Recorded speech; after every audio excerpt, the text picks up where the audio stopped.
Hello, everyone, and welcome. Welcome to Leaders Forum 2022. We're going to give folks about a minute more to join.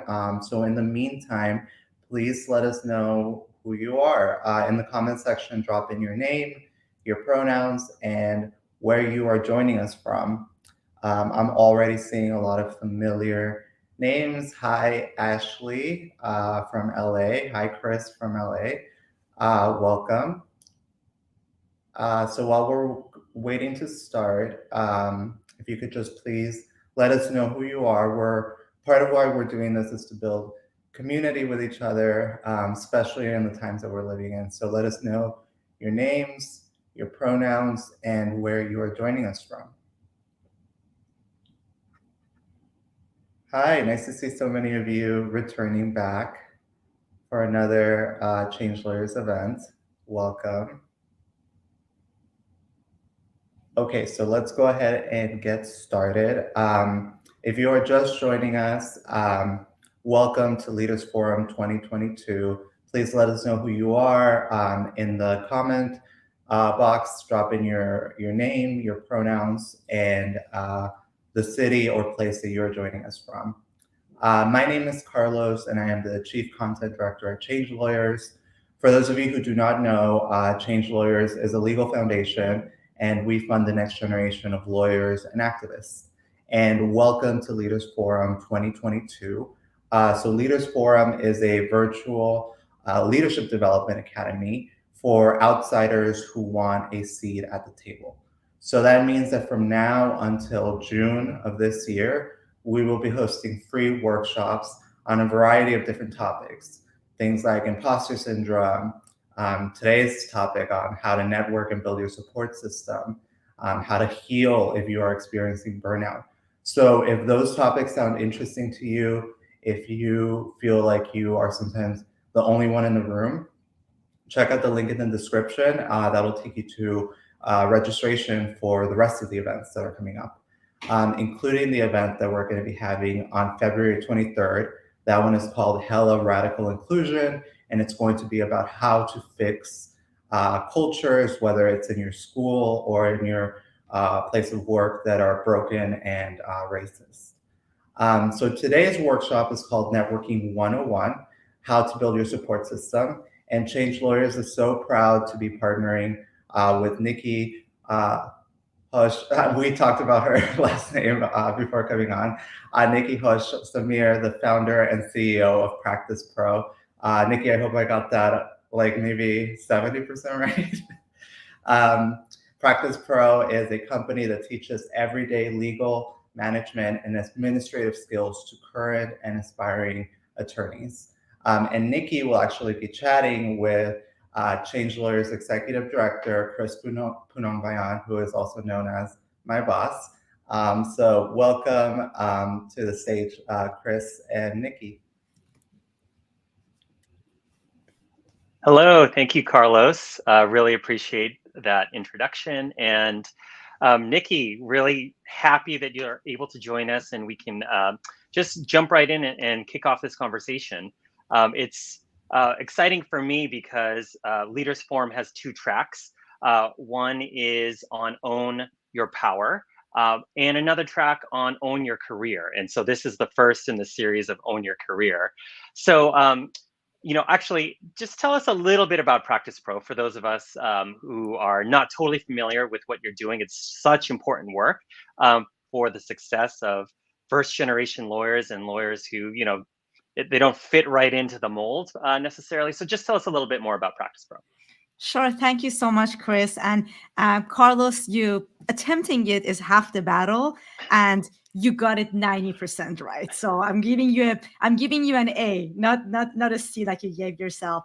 So Practice Pro, in a nutshell, is a platform where we help law students and new lawyers transition to practice. We have training, we have career conferences, we have coaching, and we have 3 diversity scholarship programs. One where first-year law students get in, and then they are with us all the way until they graduate. One for incoming 1Ls. It's a little bit of an experiment right now, and we just announced something for pre-law with one of our law firm partners. Excellent, excellent. So at the end, we'll have a little bit of time for you to share a little bit more about initiatives with Practice Pro. But let's talk about networking and building your support system. And I will be the first to admit that when I hear the word networking, I get a little anxious, I guess you could say. And Why? I am a self-avowed introvert. And so, the getting out there and, just putting myself in situations that, I wouldn't kind of default into makes me a little nervous. And so just tell me about why you think that is, why networking causes a little bit of anxiety for folks. I think exactly what you said. So I think of it as two categories. One category are students or young lawyers who, like yourself, they, whether because they feel like in the environments where they have to professionally mingle, there are not a lot of people that look like them, or they're just shy. Maybe they think networking requires good public speaking. So for whatever reason, or they're just introverted, they just, they like people, but they don't draw their energy out of like having so many people, whether it's virtually or in person. So I think that's one category of people. And the second category, which I actually think it's larger from the law students I have worked with, as well as young attorneys, is I think the way they think about networking psychologically, it's a little too narrow. They think I'm not good at receptions. I'm not good at like going to networking receptions with all these employers, or like myself, I always joke and say I'm very extroverted, but I am 4'11". So going to an event and being down there, it doesn't really sit that well with me. So they think networking receptions is networking, whereas I think actual networking has like multiple steps, and making the connection is just the first step of it. And then going to an event is just one of many, many ways you can make that connection. So that doesn't mean you don't improve on it or you make it more palatable, but that, I think if we think a little bit more broadly about networking and think of it as just we're making professional friends, it takes the pressure off, and maybe it not only it won't be painful, but maybe it can become a little bit more enjoyable too in the process. Yes, yes. Well, we will talk a little bit later around kind of networking in the COVID era, but just hearkening back to what it was like pre-COVID, I think all that you said is definitely true, and I do want to acknowledge that even though I am an introvert, I think I am I am a professional extrovert, and so I think they are skills that you can learn exactly the way that you said, by adopting a different mentality to it. And to be honest, I feel anxious before a networking event, but when I'm in it, I actually find it so cool to meet different people, especially because my background was as a nonprofit attorney, and a lot of the networking events weren't necessarily for nonprofit lawyers. They were just a bar association or another organization's gala or something like that. And it's just so great to like meet fellow travelers, right, who have like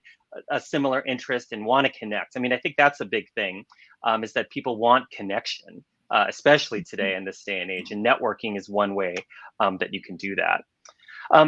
I do want to just kind of name it, and you can dispel it or disregard it. But I think networking maybe sometimes gets a little bit of a bad rap, like it's a little sleazy.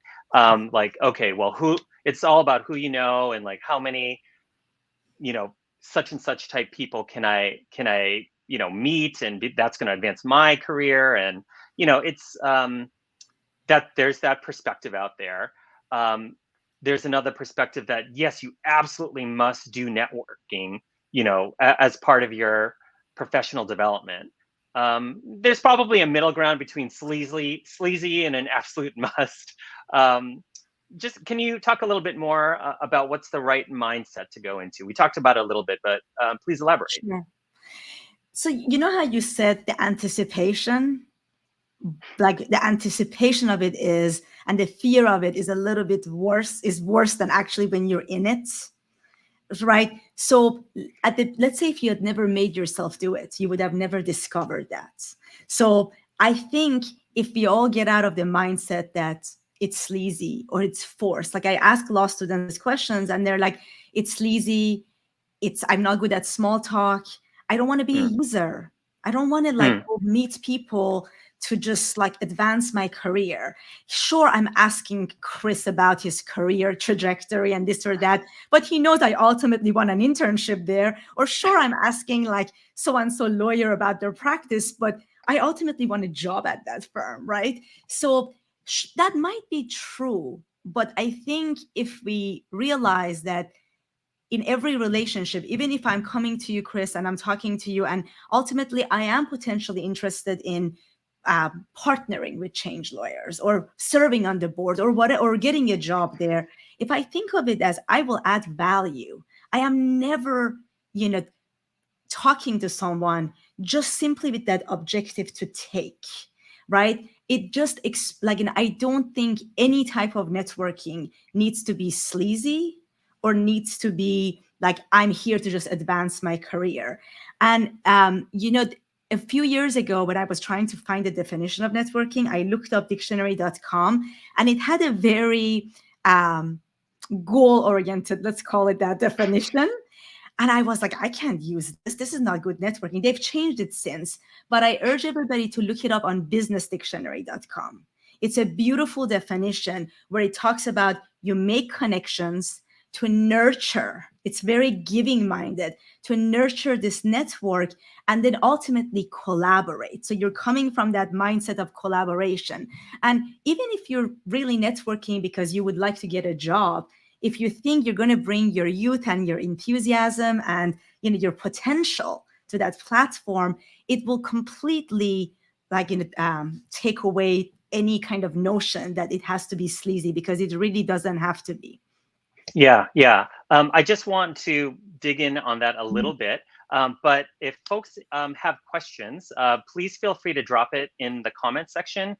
And if it's directly on point to what we're doing, Carlos is going to grab it and plop it in here. So please don't wait till the end to ask your questions, because even though I have the mic, I want to share it and bring all of you into the conversation as much as possible. So I did want to talk a little bit about what you had said around networking, and it's not a one-way street. It's not just like, what can I get out of it? And for me, like, one thing that I realized is that as I progressed in my legal career, there was actually things that I could do to help other people. And if I were able to open my networks up to to another person. So I kind of thought of it as a two-way street. Like, yeah, it'll be great for me to know this person, but can I also help someone else too? I think that was, I realized that happened as I progressed more and more into my career, that I had more of a platform and just was at a certain station, I guess you could say. But I really liked it. I mean, I guess that's why I'm in the nonprofit sector, because I like helping people. That's just kind of in my DNA, I guess. But it applies even in the networking context too. So I guess maybe could you just talk a little bit more about it being a two-way street, or yeah? I think it's like you know how you mentioned as you progressed, you started like opening your it's not that you ask for connections, but you can share connections. Some like law students or young lawyers, they think, well, I don't have anything to give Nikki. It's like I don't know anybody. I don't have a lot of experience. But I really think I think I asked this question from someone at a conference, and they said, oh, I don't expect anything, just like come, and right now you're you're just supposed to learn and take. But then as he continued talking, he was getting so excited from just having the ability to pass it forwards. And you guys, by giving us the opportunity, I mean, what's more flattering than somebody who wants to be like you, right? So you're giving these older lawyers except Chris and I were not old. It's like the ability to kind of give you guys that make your life easier, to feel like, well, if I made this mistake or this would have made my life easier, now I can pass this on and you can figure it out now instead of 10 years from now. But you also have platforms. Like a lot of students say, well, I made the connection. How do I keep in touch? How do I nurture? Well, connect your platforms. If you are part of a student organization, some of these attorneys you're networking with, they used to be in the Women of Color Collective or APALSA or BALSA. And you can include them by saying, would you mind sitting on as an advisor on one of our board of director meeting and give us comments? It gives them an opportunity to come back and be young. You have symposiums. You can collaborate with someone to write an article. You have time and energy, and like I said, more than anything else, like they have enthusiasm, and that can give a lot to.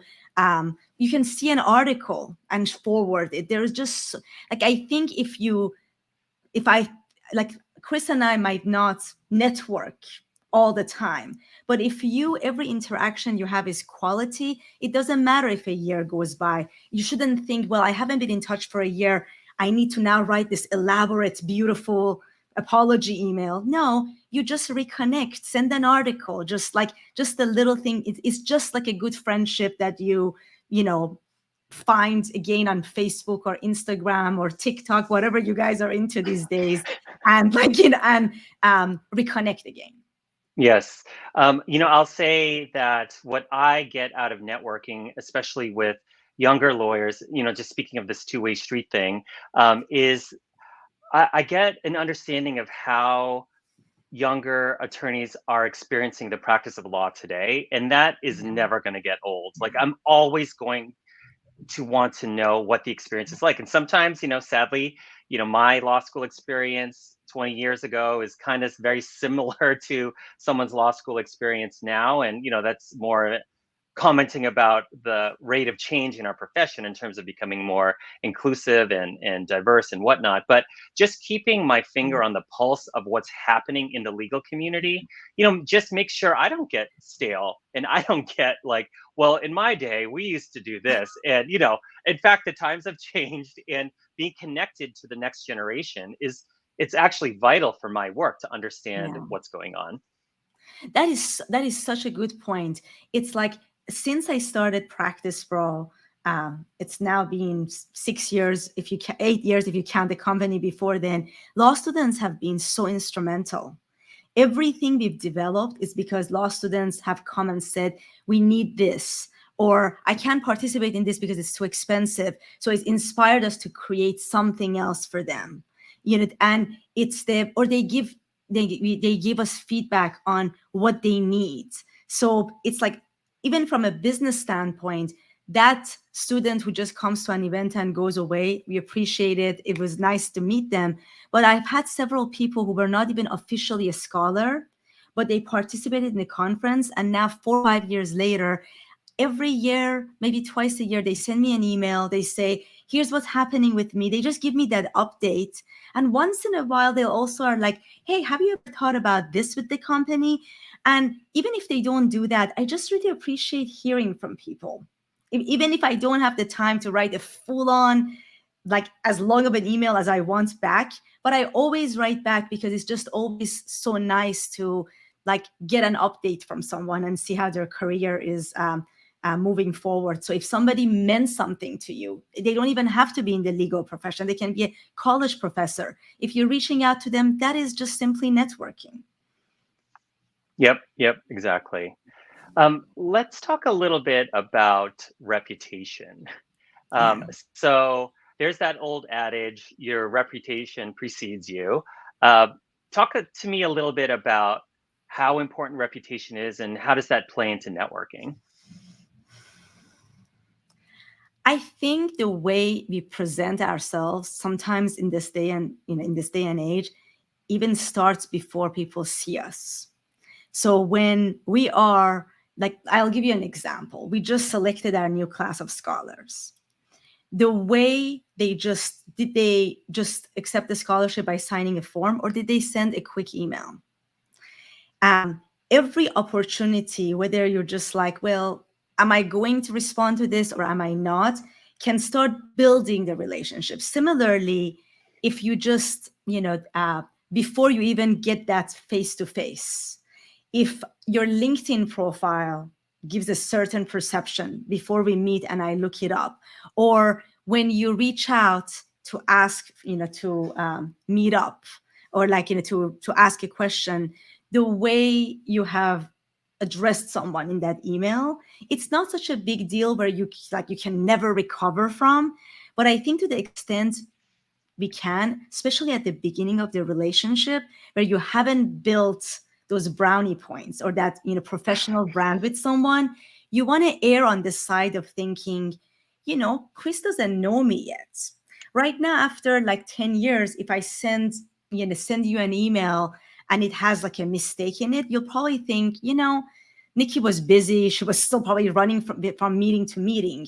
But when I first met you and I was applying for a job, if you remember, if in that first email I had a mistake or I misspelled your name, or I was too high maintenance in trying to set up a conversation, that could influence you a little bit more because you haven't formed this whole picture of me. So I think especially for the law students and young lawyers who are still building their reputation, we want it to the extent we can be known as a polished person, a prepared person who can write well, especially if we're still looking for jobs. Because let's say you're not trying to get a job from me, but if you come across with this great professional brand, I might open my book of contacts and help you and put you in touch with Chris, who might be hiring interns, right? So I really think it matters greatly, and everybody can do this right if they just know that it's important and pay attention to some of the things we do. Yeah. I mean, I will say that, as I've come across people that I've met at networking events or just like in the community, legal, Asian American, LGBT, whatever it is, when you meet someone for the first time, I'm not saying like you can't, like you said, you can't recover from it, but, Yeah. I leave an event and I'm like, wow, sometimes you just meet people who are like, they're lively, they're engaging, you just, can't forget them. And at the same time, I meet people who, I forget, like as soon as the event is over. And so it just does make, it makes, it's important, how you come across and just thinking about how you come across to someone else. And, in this day and age and, and particularly in the legal community, it's for better or worse, a relatively, it's big and yet it's small at the same time. And so you want to have a good reputation, right? Because it translates into many, many different aspects. And, I'll just say, if I ask a colleague about somebody that I just met who, is maybe asking for a job or, asking for something, and I just say, hey, do you know this person? Very innocuous. And if I'm looking at that person and and their face is like, I do know that person, then, yeah, I'm getting a lot from that without them saying anything, right? And so it's just important to maintain the reputation that you want to have. I'm not saying you have to be a certain way, but the reputation that you want to have and you want to be known for, carry that into your interactions in networking, because it'll be how people remember you. You can sometimes you also are coming across a certain way and we're not aware of it. Like, for example, I when I first started like business development with Practice Pro, I knew that I can be my authentic self, but I'm very fiery. I speak really loud and really excited. I have no problems with that. But sometimes if the person's they're on the receiving end, especially before COVID, when most people got on the phone, not video, where they don't have all of the stimulus and they're just talking to me on the phone. If I'm talking really fast and I'm just super excited and this person doesn't have the same personality as me, it can be overwhelming. And the reason I knew that, and the reason I knew how to be able to just, sometimes you boil some food, sometimes you simmer it to just like lower the flame, was because in law school, I was helping somebody, a classmate who was running for rent board. And I asked his mom, who was a PR person, I asked him, how am I coming across? Because I'm going to be representing this guy, right? Her son. And she said, sometimes I get anxiety just talking to you on the phone from like your energy is just like too much. So I just learned to talk a little with a little lower volume, pace myself. So it's like, so it's important that like, sometimes we get feedback from others, if like, and especially if you're networking with that purpose of getting a job and things are not going your way, it might help to ask a mentor, hey, how am I coming across? Sometimes mentors, they don't want to give too much constructive criticism. They should, but they hold back. I'm not like that with my coaching clients, because I'm like, well, I want to be effective, right? And I like, we want to tweak things, but I really think, a lot of times we might inadvertently come across as timid. I had somebody who was not timid, but in networking events, like a potential employer told me, we really like her. She has amazing grades, but we think she's too timid for our environment. And I know she's not. She's done debate and all that stuff. So it was just a matter of making sure in that 20 minutes of it's like you have networking with someone or interviewing with someone, you come across in a way that shows your personality, not just what your first impressions are. Yeah, I think the point that I wanted to pull out from what you said was maybe asking someone, maybe it is a mentor, maybe it's not a mentor, but it's someone whose opinion you really trust because they know you, and just being very upfront, like, what do you think about me professionally? What do you think my reputation is? And, just being open to listening to it, like, the whole non-defensive communication, like you're asking for it, Yeah. and being open to what they have to say, because, maybe it's something you didn't know, maybe it's affirming something you know about yourself. But I think it's just really important because we have self-images about how we're moving through the world, and it doesn't always add up to how others see you. So, just checking that with others, I think is really important. You mentioned also in just now about being your authentic self. And I do want to ask around some questions around identity and being your authentic self and racial dynamics and networking. So I'll ask it this way. What do you do if you are the only person of your race, ethnicity, gender identity, sexual orientation at an event? How do you handle it? It's a tough one, right? It's like, it's the we all like to have other people there that we naturally, just connect with because of similarities. It's just human nature. I am in a unique situation where at 14, when we moved from Iran, we ended up in England, where everybody in my class, it was a girls' school, was blonde except me. And then I went to an HBCU, where once I became a sophomore and in upper classes, I was the only person who was not African American.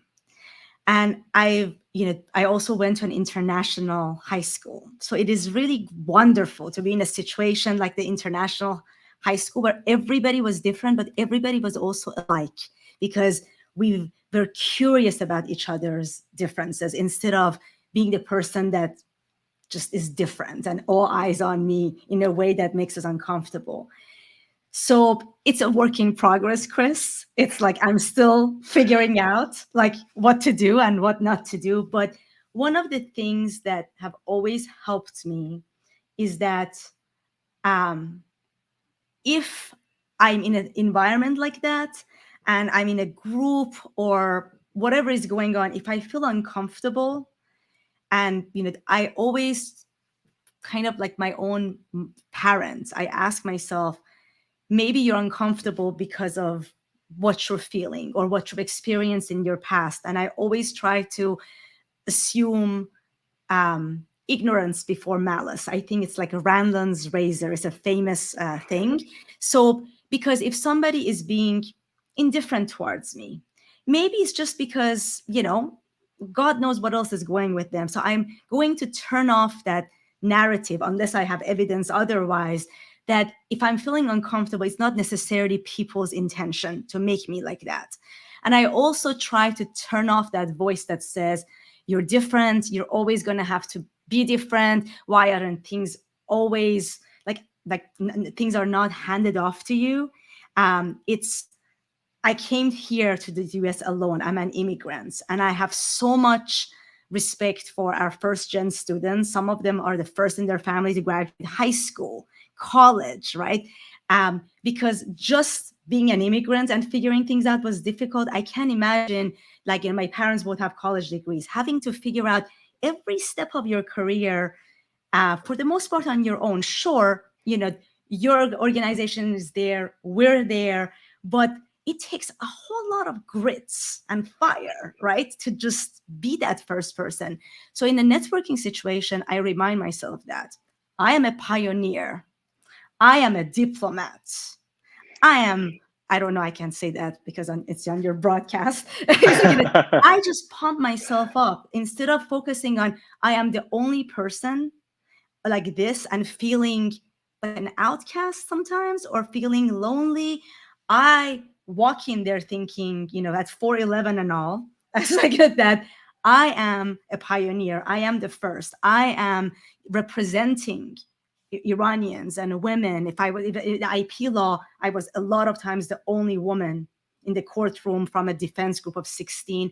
And that personal narrative, that's actually that's what helps me. What helps you? Well, I will answer that in a second. Sure, And, sorry. I was just curious. If people have answers to that question, like what do you do in that situation, please drop it in the chat, because we'd like to hear from you how you handle being the only one in a networking situation, of any kind, because the answers are not all up here. I think all as a little bit of outsiders in the legal community have come up with survival tactics in some way to be able to make it through it, because we are still the numerical minority. The legal profession is still, even in a state as diverse as California, 68% white. And so I think there are strategies that we have to adopt in order to own our career and be successful. And, at the same time, that does not mean that we're trying to address the more structural issues related to diversity and inclusion in the law and looking at institutions and how they can transform. I would say it's a little bit of both, like how we are showing up in these contexts, but how we are also changing the dynamic so that others can benefit, that we don't have to be the first and the last in that law firm or at that event or whatever it is of people who look like us. So back in the day when we were networking in person, and I would go to a bar association event, or in my context a little more common, going to nonprofit fundraisers. What I would do, to be completely honest, is look and see if there's any other LGBT people in the room. I would also look to see if there's any other melanated people in the room, and just be like, hey, we're all here to get to know the organization, or get to know more about the topic of the event, and just say, what brings you here? How did you learn about this? Or have you heard the speaker before, or whatever the case might be. But there's just something about the natural gravitation that I noticed within myself around people who have similar identities to me, that I don't resist that gravitational pull, when I'm in that context. And sometimes, I am the only LGBT person, or I am the only Asian American, or whatever it is. And then maybe I do a little bit of what you're saying, is like, okay, I chose to be here.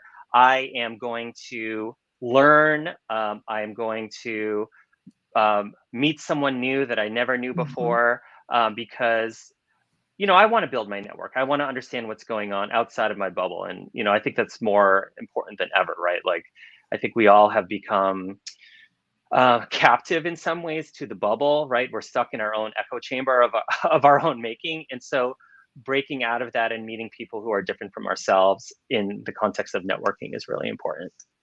You reminded me of, because like there's so many, like I actually like sending cold emails. I'm very good at it. I like to like, because there's a reason I want to meet this person. So I can, in that email, get across my passion, my enthusiasm, my interest, and also explain to them why I want to talk to them. But networking events were never really my thing, but they're important. Sometimes that's the only way you can go meet the people you want. One of the things I would do that would make me feel like you succeeded at this networking event is go meet the speaker or one of the speakers, because they're expecting you to go up and talk to them. And a student once said, I tried that and I ended up meeting the Chief Justice of California, Supreme Court, because, and she said, no one, when the event is over, no law students walks up here. And my tip to the law students here is the higher up the person is, the actually more receptive they probably are. If they are there, if they're still doing things like that, a lot of times students feel intimidated because they're like, they can talk to that junior attorney, but to the executive director or the partner or the managing partner or the chief justice, they feel like, I don't have anything to say. You don't need to have anything to say. Just come and say thank you, meet them, and just maybe say what you said here really resonated with me. That's it. Mission accomplished. You made the connection. Now that you've made the connection, we can nurture it over weeks, months, or years to come, depending on the relationship. Yeah, yeah. I think that's a great pivot into, I think, networking in the COVID era, because, you know, we're talking, you know, hopefully society is going to reopen and we will, you know, have these events where we can make human connection in I hope person, so. crossing fingers and, you know, all the public health measures that need to be taken to make that happen. But, you know, it's been 2 years. What have you seen in terms of networking in the COVID era? What has worked? What has not worked? Is it here to stay? Virtual networking? What do you see is on the horizon? I don't know. I hope we can go back to normal, because I have to say that, you know, like Practice Pro, we have 3 conferences in March.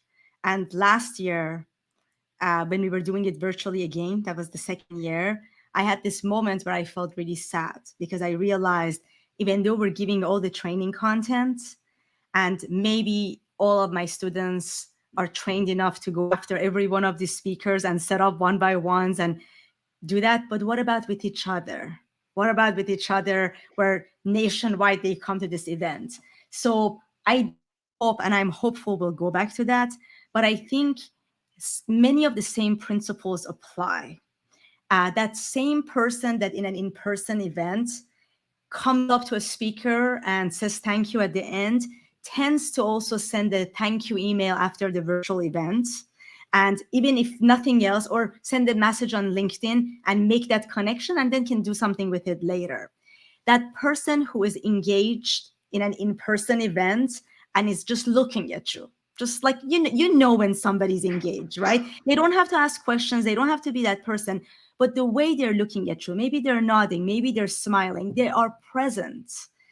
You can also see that virtually when the cameras are on. So if you're ever at an event where the cameras are, you have the capability to have the cameras on, have the cameras on.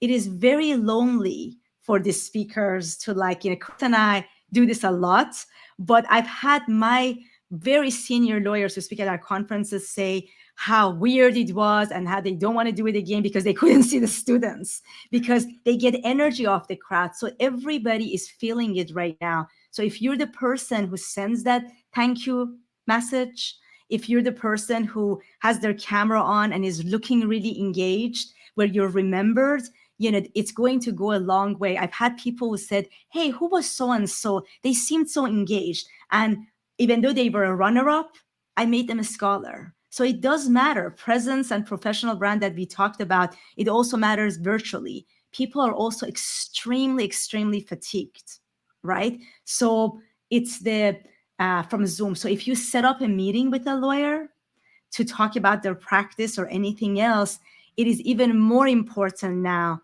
to be good at that event and make sure you're connected and ask good questions, because nobody wants to get on yet another Zoom if they feel like, you know, your job is to make this person feel good, make them feel that this 15 minutes they spent with you or 20 minutes was not a waste of their time.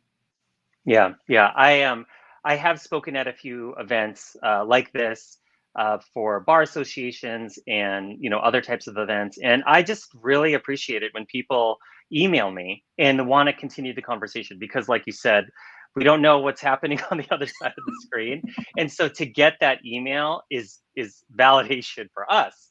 That what we're saying connects. I guess I want to ask. And I did want to make one comment about networking during the COVID era.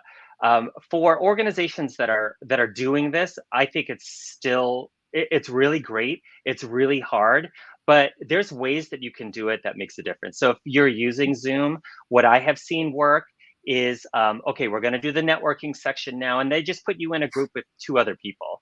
Mhm. And your camera may have been off, but when you're in a group with 2 other people, you're going to turn it on and you're going to talk. And there's something about the intimacy of it that's really nice. Even compared to an in-person event where it's so loud and you see someone in the corner of your eye and you're like, oh, I should probably talk to that person or so on. But in the Zoom era of networking, you can really get to know people. And Mhm. I just kudos to those organizations that are setting the system up in a way that more authentic networking can really happen. Absolutely. Let's talk a little bit about other types of networking besides in-person events or virtual events. I do want to ask you about social media networking, and we've talked about LinkedIn a little bit, but can you elaborate on what you think are some good ideas in networking? So I'm going to divide this between young lawyers and law students.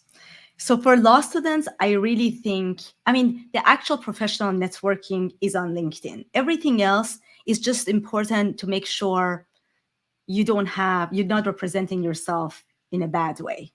And we were once interviewing candidates to hire, and somebody on my team pulled up this person's Twitter account, and every other tweet had a derogatory word in it.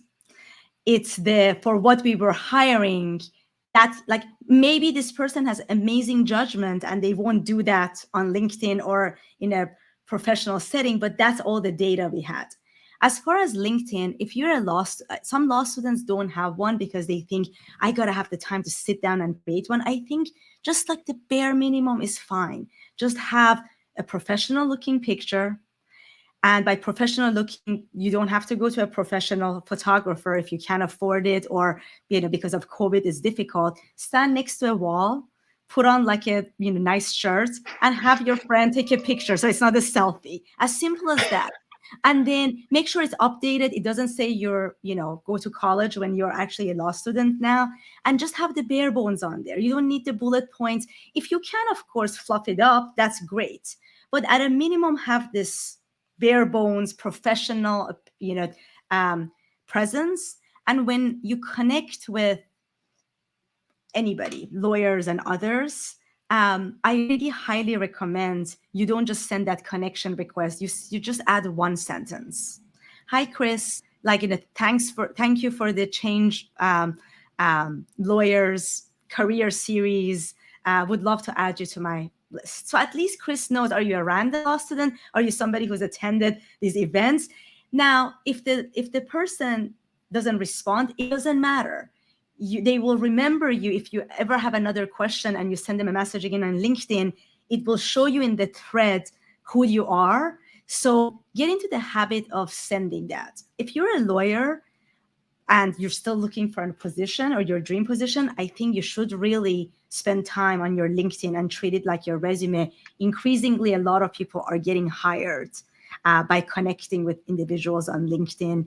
And you might want to, even you see your colleague or somebody from law school get a promotion, instead of just liking it, sending that personal message or putting a comment, just that little extra can go a long way. But I think in summary, just make sure you have a presence.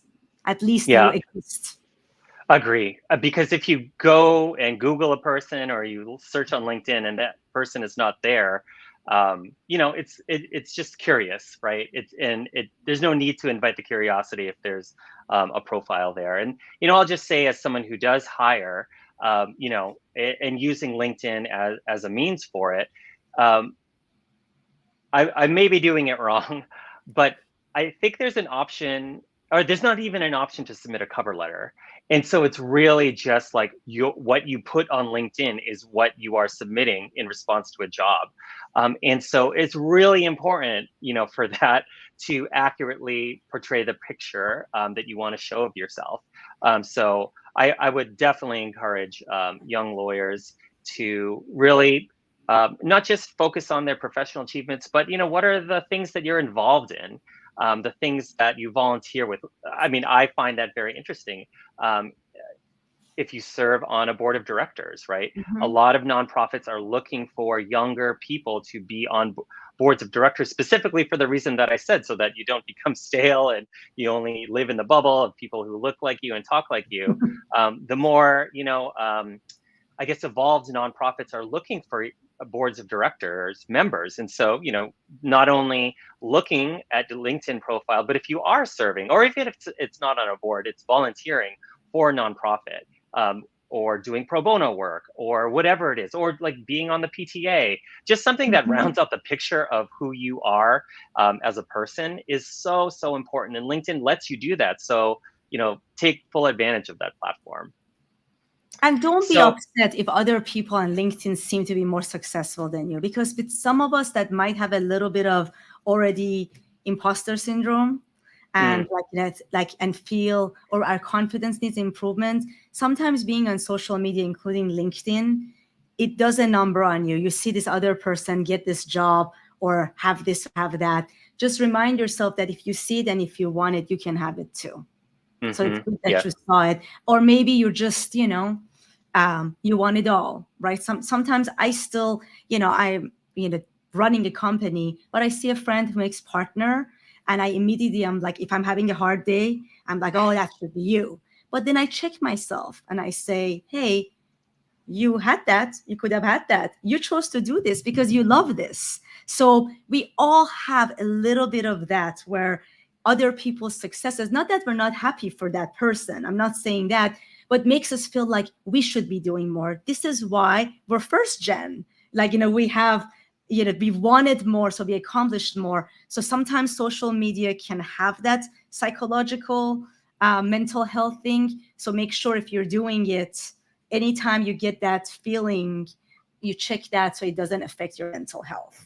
Yeah, and the thing I think that helps you do that is connecting to your purpose, which, it's all about mindset, but, just in terms of, moving through the legal community or any professional context, like knowing your purpose is your drive, it's your vision, it's what gives you energy. Like if you're noticing you're doing things that are like sucking your energy, probably avoid that.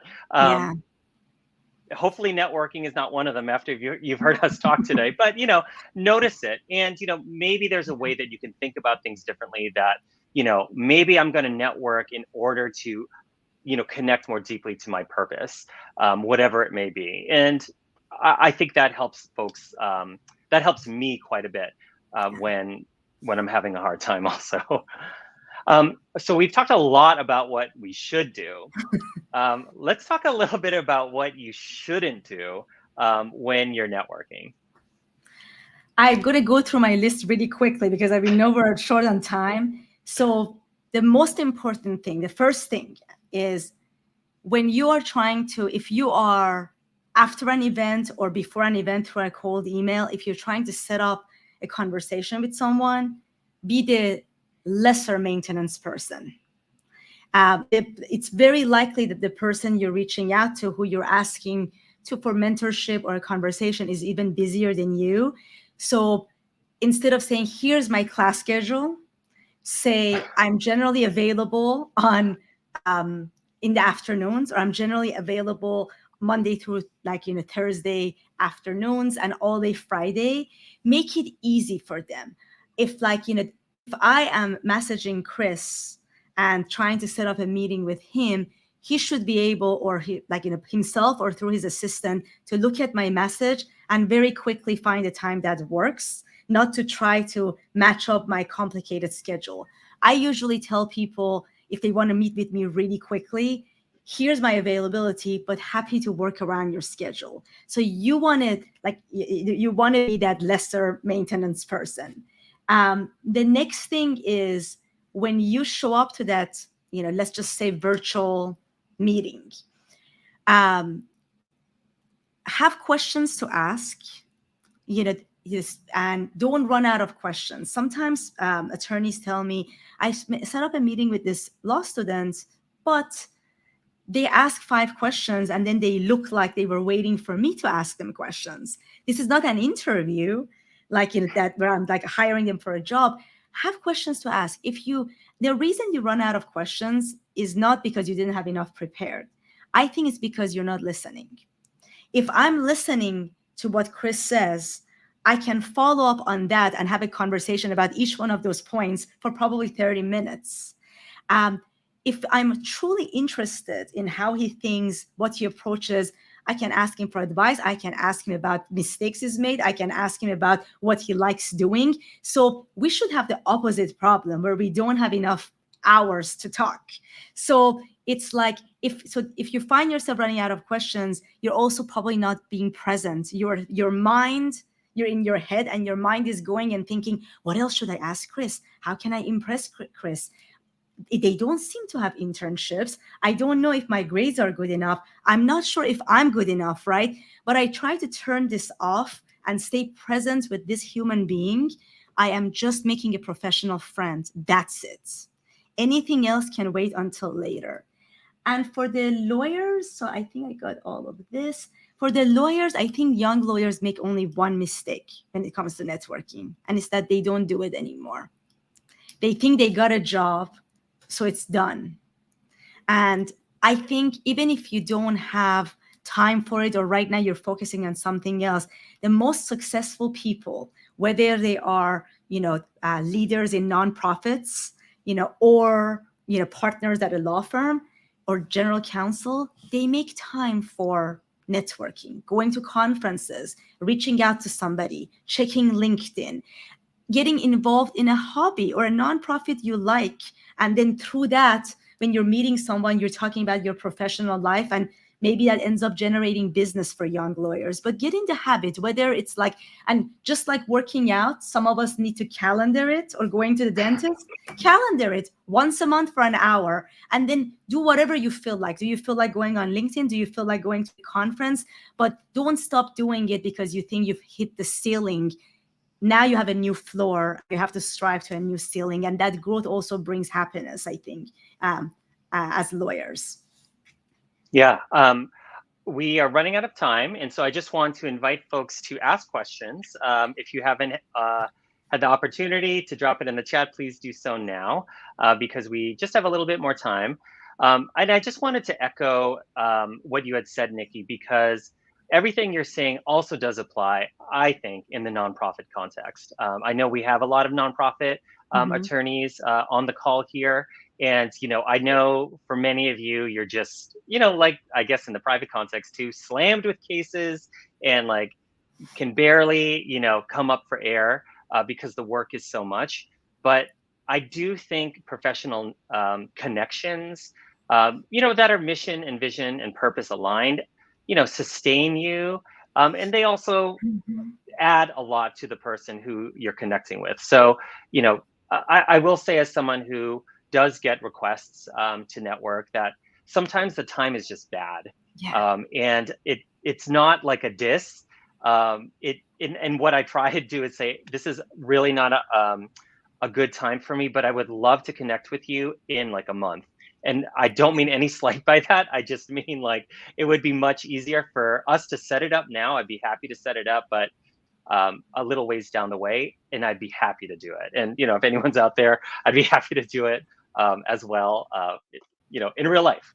But any questions out there for Nikki?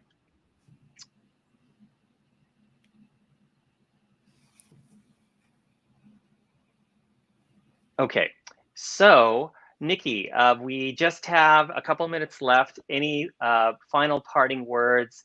Anything you want to share with us about Practice Pro and how folks can get involved, benefit from the great work that you're putting out there for the community? Thank you, Chris. You guys can check us out at practicepro.cc.com was taken. But I wanted to flag that, we are trying to do more on our YouTube channel. You can find it under Practice Pro, just so as we scale and until we can make things a little bit more affordable, we're going to use YouTube increasingly to share information from legal recruiting for young lawyers to how to thrive and manage your stress as like junior attorneys. So check us out, and thank you guys for I guess networking with us even though we can't see you. Thank you so much, Nikki. We're so grateful that you were able to join us today, share some knowledge. We'll see you again in a couple months. And please, for all of you, please stay connected to Change Lawyers. I know Carlos is going to give a little bit more about how to stay involved. Thank you so much, Chris and Nikki. We'll see you both soon. Thank you, guys. Bye, everybody. Thank you, everyone, for joining us today for part 2 of Leaders Forum 2022. We will be back again in about 2 weeks on February 23rd, and that'll be a conversation around race and broken cultures in a professional environment. It's going to be called Hella Radical Inclusion, How to Fix Broken Racist Cultures. If you want to sign up for that, you can just click the link in the description box. And there's also a link in there if you want to look at the full scope of the Leaders Forum Academy that's going on between now and June 2022. So thank you, everyone, for joining us, and take care. We'll see you soon.